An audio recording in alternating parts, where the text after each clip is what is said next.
வெள்ளைக்கொம்பன் விநாயகனது பேரொரு கருணையினாலே Cosmo view நேயர்களுக்கு அடியேனது பணிவான வணக்கங்கள்.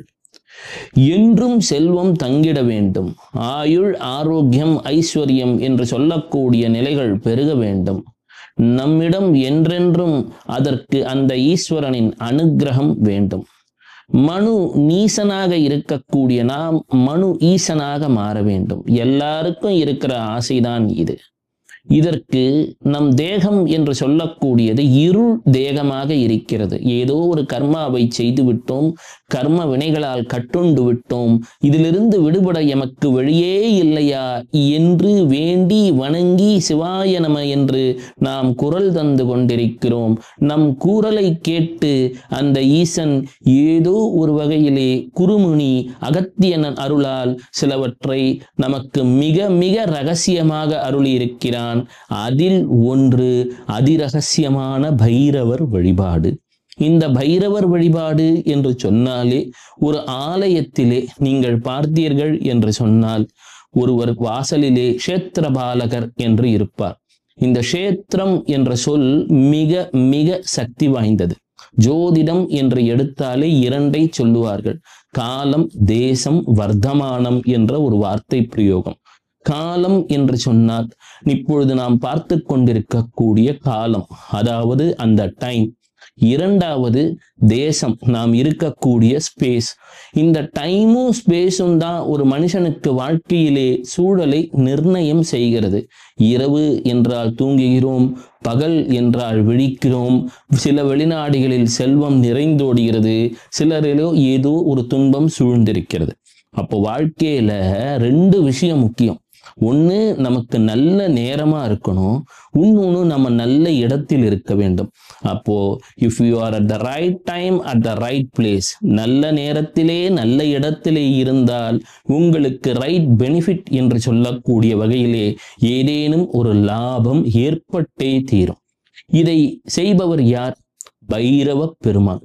ஒருவர் பெயர் கால பைரவர், காலத்தை கண்ட்ரோல் பண்றார். மற்றொன்று அவருக்கு பெயர் க்ஷேத்திர பாலகர், அதாவது க்ஷேத்திர பைரவர். பைரவர் இரண்டு நிலையில உங்கள் காலத்தையும் கண்ட்ரோல் செய்கிறார், நீங்கள் இருக்கக்கூடிய இடத்தின் சூழலையும் அவரே தீர்மானிக்கிறார். சிவபெருமானின் பரிபூரண அருள் வடிவம் என்று சொன்னால் அது பைரவர் தான். வேக வடிவம், யோக வடிவம், விவேக வடிவம், போக வடிவம் என்று சொல்லக்கூடிய நிலைகளிலே அனைத்தையும் தன்னுள் உள்ளடக்கி உங்களுடன் உற்ற துணையாய் உள்ளொளியாய் ஓங்குகின்ற சிவமாய் பெற்ற தாயாய் பெரும் கருணையாய் காக்கின்றவர் பைரவ பெருமான். எங்கேனும் சென்றால் முதலிலே நமக்கு ஏற்படுவது ஒரு அச்சம்.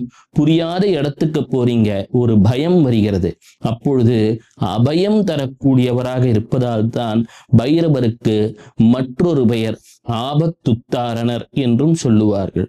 தடையற்ற செல்வம் வேண்டும் என்றும் வெற்றி வேண்டும் என்றெல்லாம் ஆசைப்படுகிறோம். அதற்கு காரணம் ஸ்வர்ண ஆகர்ஷண பைரவர். தற்பொழுது நான் சொல்லக்கூடியவை என் குருநாதர் எனக்கு பகிர்ந்த ரகசியங்கள். நானும் வாழ்க்கையில் முன்னேறியுள்ளேன். இனி நீங்களும் வாழ்க்கையில் பெரும் சிறப்பை பெறுவீர்கள். ஒரு முறை சனீஸ்வரர் அவர் அன்னையிடம் வேண்டுகின்றார், அம்மா, நான் என்னோட அண்ணன் யமனை பாரம்மா, எல்லோரும் அச்சப்படுகிறார்கள்.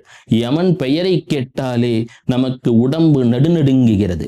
எனினும் என்னையோ மந்தன் என்று சொல்கிறார்கள், ஏளனமாக பார்க்கிறார்கள். நீங்க நிலைமை சற்று தாழ்ந்து விட்டால் நிழலும் கூட நகைக்கும் என்பார்கள். நீங்க ஒரு லெவல்ல டவுன் ஆயிட்டீங்கன்னா சொந்தக்காரவங்களை பார்க்கிற ஏளன பார்வை இருக்கிறது. சொந்தக்காரர்களும் நட்பும் சற்று தடுமாறி விட்டால் உங்களை பார்க்கும் ஏளன பார்வை. அதேதான் சனீஸ்வரருக்கும். உடனே கேட்டார் சனீஸ்வரர் அவர் அன்னை சாயாதேவி கிட்ட, அம்மா என்னை காப்பாத்துமா. சாயா என்றால் நிழல் என்று பொருள்படும். சூரியன் நம்மை வாட்டி வதைக்கும் போது நிழலாக அந்த அன்னைத்தான் அரவணைக்கிறாள். சனீஸ்வரரின் அம்மாவிற்கோ பெரும் கருணை வடிவம் அந்த சாயாதேவி. உடனே சொல்கிறாள், மகனே, நானோ சாயா, ஒரு மனிதனின் நிழல். என்றும் நான் ஒரு மனிதனை தொடர்ந்து கொண்டே இருப்பேன். அவனுக்கு எந்த ஒரு சூழலில் உதவலாம் என்று சொல்லி அவனை விட்டு எல்லோரும் விலகினாலும் நிழல் விலகுவது கிடையாது, அது நான் தான். உனக்கு ஒரு யோசனை சொல்கிறேன். உன் அண்ணன் பெயரும் புகழும் பணமும் என்று சொல்லக்கூடிய வகையிலே, யமதர்மராஜன் என்று சொல்லக்கூடிய வகையிலே சிவபெருமானின் அருளை பெற்றதற்கு காரணம் என்ன தெரியுமா? எத்தனையோ சிவவடிவங்கள் இருந்தாலும் போற்றுவதற்கும் நம்மை பலர் பாராட்டுவதற்கும் வாழ்க்கையில் ஏற்றம் முன்னேற்றம் மாற்றம் என்று தருவதற்கும் பைரவ வழிபாடு இன்றியமையாதது. இருப்பதிலே மிக எளிமையானது, இனிமையானது, உடனே சொன்னால் ஓடி வரக்கூடியவன் பைரவன். ஸ்வானத்வாகனனே பைரவா, வந்து வினை தீர்த்து அருள் பைரவா. மனசார கூப்பிட்டு பாருங்களேன், பைரவன் ஓடி வந்துருவான். பெற்ற தாயாய் தந்தையாய் கருணையாய். உடனே சொன்னார், ஆமம்மா, உன் அருள் எனக்கு வேண்டும், பைரவனது அருளும் வேண்டும் என்று பைரவ உபாசனையை சனீஸ்வரர் துவங்கினார். அப்ப பைரவரை எப்பங்க கும்பிடணும்? தூங்க போகும் பொழுது பைரவனை வணங்கி விட்டு செல்லுங்கள். டெஸ்லான்னு ஒரு பெரிய விஞ்ஞானியை கேட்டிருக்கீங்களா? அவர் எப்பொழுதும் இரவு படுக்க போகும் பொழுது பிரபஞ்ச சக்தியிடம் மனதார வேண்டுவாராம். அவர் தான் இந்த டெஸ்லான்ற விஞ்ஞானி தான் 3, 6, 9 என்ற அந்த ரகசிய சூத்திரத்தை சொன்னார் என்றெல்லாம் சொல்லுவாங்க மேனிஃபெஸ்டேஷன்ல. அந்த டெஸ்லாவை போலவே நமது கணித மேதை ராமானுஜமும் இரவு நாமகிரி அன்னையிடம் பிரார்த்தனை செய்வாராம். இந்த இரவு பிரார்த்தனைன்னு ஒன்று இருக்கு பார்த்தீங்களா, ரொம்ப பவர்ஃபுல்லுங்க. ஏன்னா நம்ம தூங்க போவதற்கு முன்னால் என் குரு சொல்வார், பைரவரை இருந்த இடத்தில் இருந்து கொண்டே ஓம் ஸ்வானத்வஜாய வித்மஹே சூலஹஸ்தாய தீமஹி தன்னோ பைரவ பிரச்சோதயாத். ஓம் ஸ்வானத்வஜாய வித்மஹே சூலஹஸ்தாய தீமஹி தன்னோ பைரவ பிரச்சோதயாத். தினமும் 8 முறையேனும் மனதார சொல்லுங்கள் அல்லது கேளுங்கள். அப்பொழுது பைரவனை எவ்வாறு தியானம் செய்ய வேண்டும்? தங்க ஆபரணங்கள் அணிந்திருக்கிறார், தலையிலே தங்க கிரீடம், கையிலே பொற்காசு குவியல்கள், உடலெங்கும் பொன் நகைகள், முகத்திலே புன்னகை, என்றும் பாலகனாக ஒரு இளைஞனாக புன்னகைக்கிறார். அப்படியே ஒரு ஜகஜக ஜுவாலமான ஒரு ஒளிமுகம், பொன்னிறமான ஒரு உருவம் மனசுல கற்பனை செய்யுங்க. அவர் பாதத்திலிருந்து கற்பனை செய்யுங்கள். சிவபெருமான் என்று சொன்னால் சந்திரசேகரன், அழகுக்கு உரியவன், அன்புக்கு உரியவன். மனதாறு கற்பனை செய்யுங்கள். என்றுமே உங்கள் கற்பனை என்பது உங்கள் ஆக்ஞா சக்கரத்திலே வெளிப்படும். அந்த கற்பனை உங்கள் துன்பங்களை பறந்தோடச் செய்யும்.